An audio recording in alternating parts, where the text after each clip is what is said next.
Nadie como este gran maestro ha imaginado una humanidad más gaya y riente. Las fiestas, los trabajos, las estaciones se alegran bajo sus pinceles.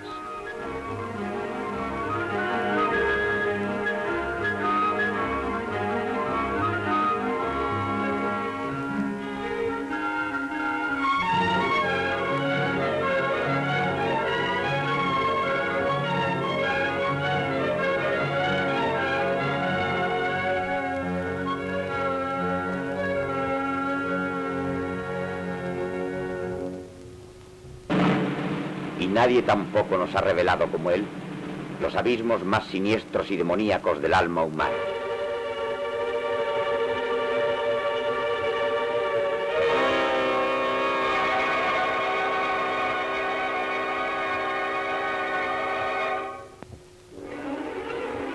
Al frente de esta zona de su inspiración, donde bullen todos los espantos, colocaríamos esta estampa de los caprichos. El sueño de la razón produce monstruos. Cuando la razón duerme, vuelan todos los pájaros de las desdichas y asoman las fieras y las tentaciones nocturnas.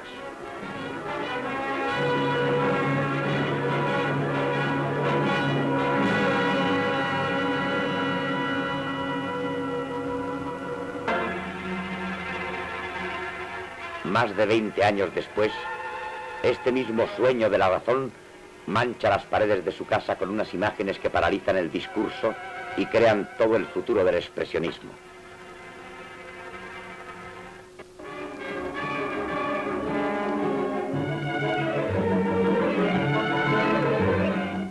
En 1819, Goya adquiere la quinta que se llamó del Sordo y decora sus muros con estos caprichos de un horror desenfrenado. El comedor en la planta baja y el salón en la principal se ilustran con estas pinturas hoy pasadas al lienzo y legadas al Museo del Prado por el barón de Erlanger. Su hijo Javier dice de estos cuadros que siempre los miró con mucha distinción, teniendo un particular gusto en verlos todos los días.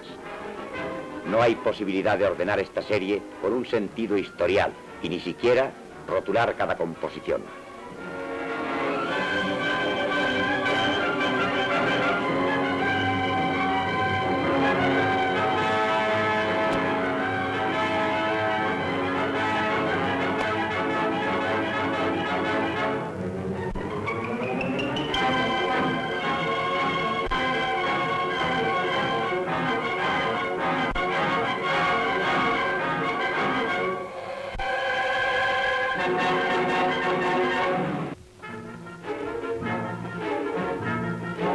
Una de las obsesiones de Goya, ahora exacerbadas en los grabados de los disparates y en estas pinturas, es la fealdad del rostro humano.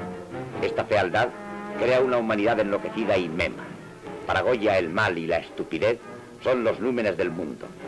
Y estos rasgos faciales en los que se exacerban los propósitos criminosos y asoman las fuerzas del abismo, constituyen en este momento su creación más genial.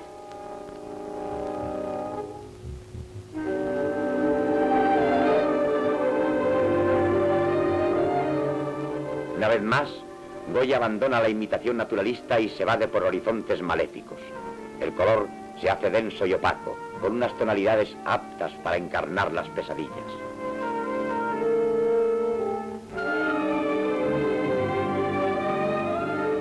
El destino de cada ser se encuentra fatalizado en estas cabezas modeladas por delirios.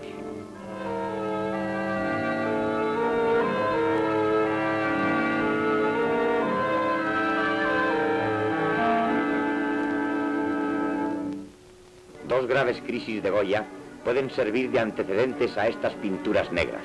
La de 1792, cuando al quedarse sordo ve el mundo como un conjunto de muecas.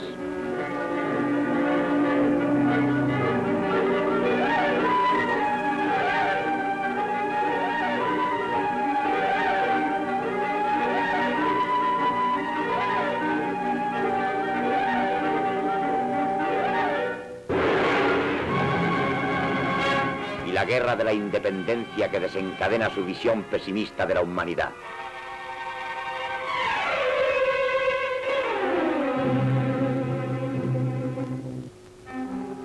Otra grave enfermedad que tuvo a finales de 1819 puede sugerir estos espantos en los que se entrevé el envés de la vida normal.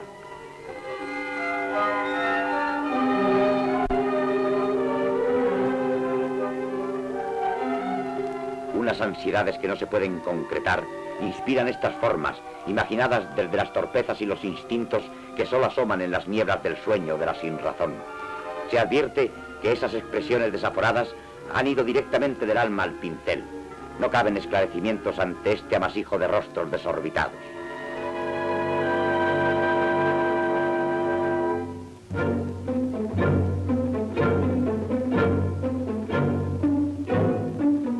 ¿Cómo interpretar esa maja ingente y sombría apoyada pensativa en un desmonte?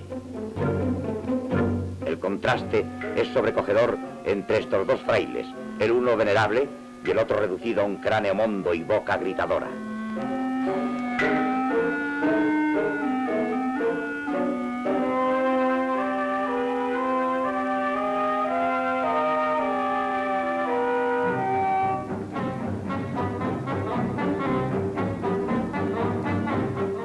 Su Judith aparece desprovista de toda gracia femenina y aun de toda nobleza bíblica, esgrimiendo un cuchillo de cocina.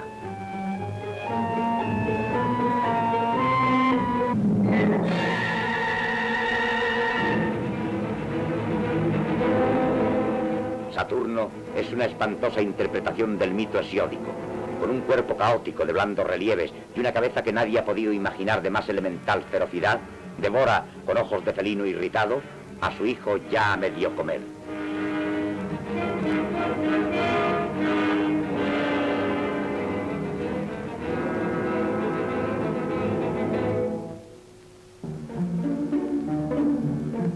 Todas las cabezas se amontonan en una pirámide de expresiones desencajadas en esta romería de San Isidro, tumulto de rostros aulladores, como si los desesperados del mundo descendieran en masa a imponer su justicia. Se desorbitan los ojos y las bocas se abren con cantos feroces.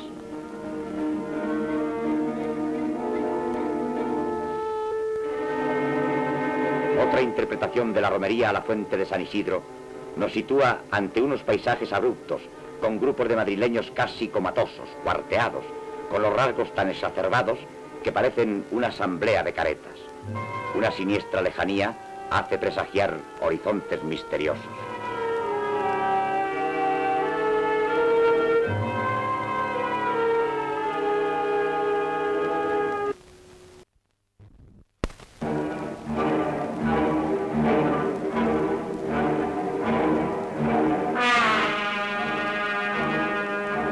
Quizá el límite de las deformidades faciales lo ha alcanzado Goya en la reunión sabática.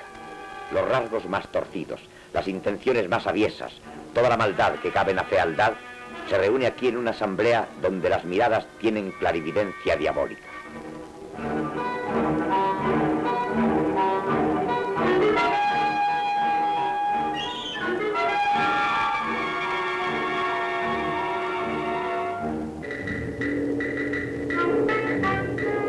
El tema de las brujas ha sido obsesionante en Goya.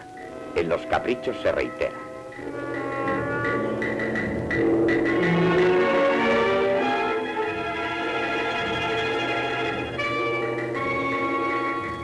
En algunos cuadros de época más feliz aparece esta preocupación por el vampirismo.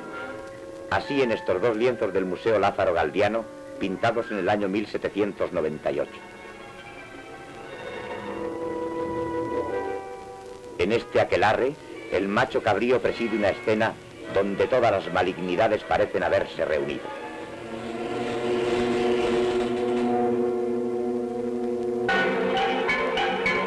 En las viejas comiendo, la expresividad en sus aspectos más repelentes parece haber alcanzado el último límite. Hilarante la una, desdentada y golosa, símbolo de la gula triste. Y la otra, recomida y ulcerosa, con chato cráneo como una monda calavera. En los disparates encontramos análoga faz de risa estúpida.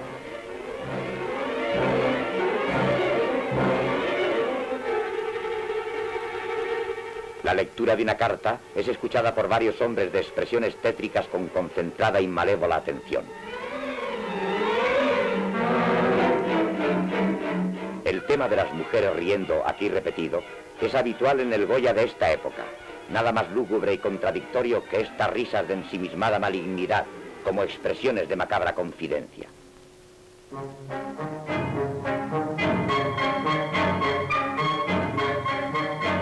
También en los disparates aparecen estas cabezas de pasmada hilaridad.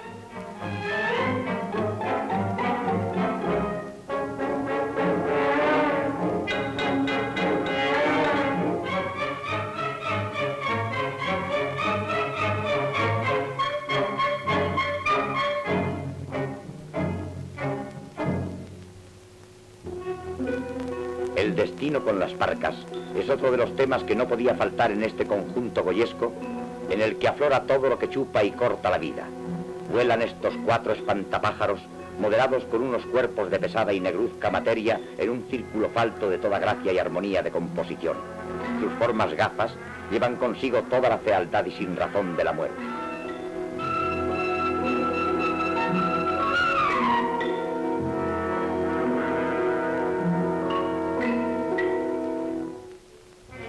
Es enigmático el cuadro de 2 hombres riñendo a garrotazos, en el cual estas figuras sumergidas en el limo eterno de la violencia que los esclaviza, se acometen feroces. Parece que son el símbolo de la humanidad con un destino fratricida. Se yerguen solitarios en el último día del mundo, como en el apocalipsis byroniano. Y en la desolación final solo triunfa el odio de los hombres.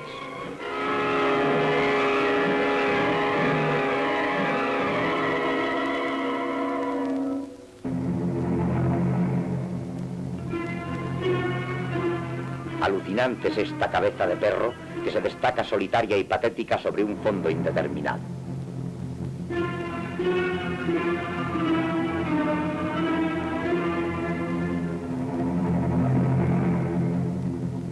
Y queda por último esta visión fantástica. Sobre un paisaje con una montaña lo bastante baja para ser coronada por una ruina, vuelan 2 personajes amedrentados, símbolos de las víctimas de la guerra que quieren evadirse a otros astros más piadosos. Su vuelo se realizará, sin embargo, en la atmósfera trágica de la tierra, azotada por los mismos vientos crueles que incendian las aldeas y obligan a los éxodos masivos.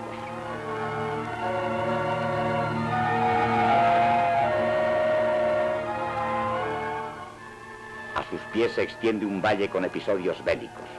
Pululan las alusiones a esas terribles presencias de las guerras que tanto habían impresionado a Goya.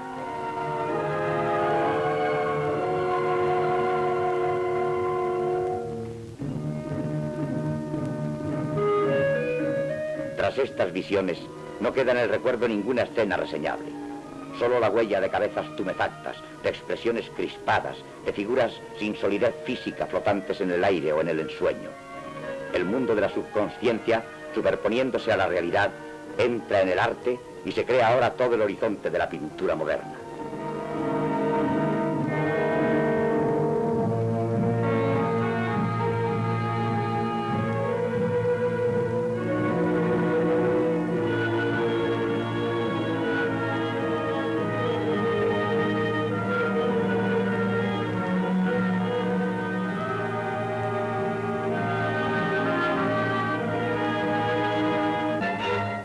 Y esta modernidad alcanza una técnica impresionista de difícil superación en los toques de color, todos sueltos, abiertos, trazados explosivamente en un frenesí de genialidad. Cada golpe de pincel es un latido del alma, cada uno conforma un rasgo, un pliegue, una luz, una expresión.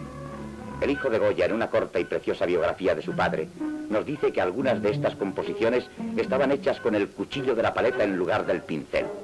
Así son estos toques de libres y arrebatados.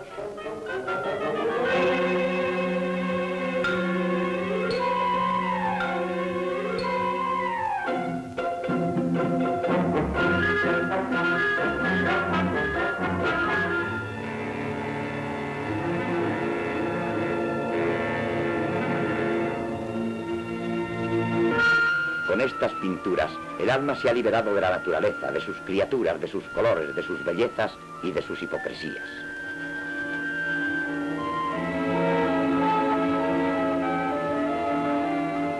Y como ese gigante de sus grabados y de sus pinturas, el alma, en una desnudez que no es la del paraíso, contempla fatigada la noche, la eterna noche que cubre los horizontes.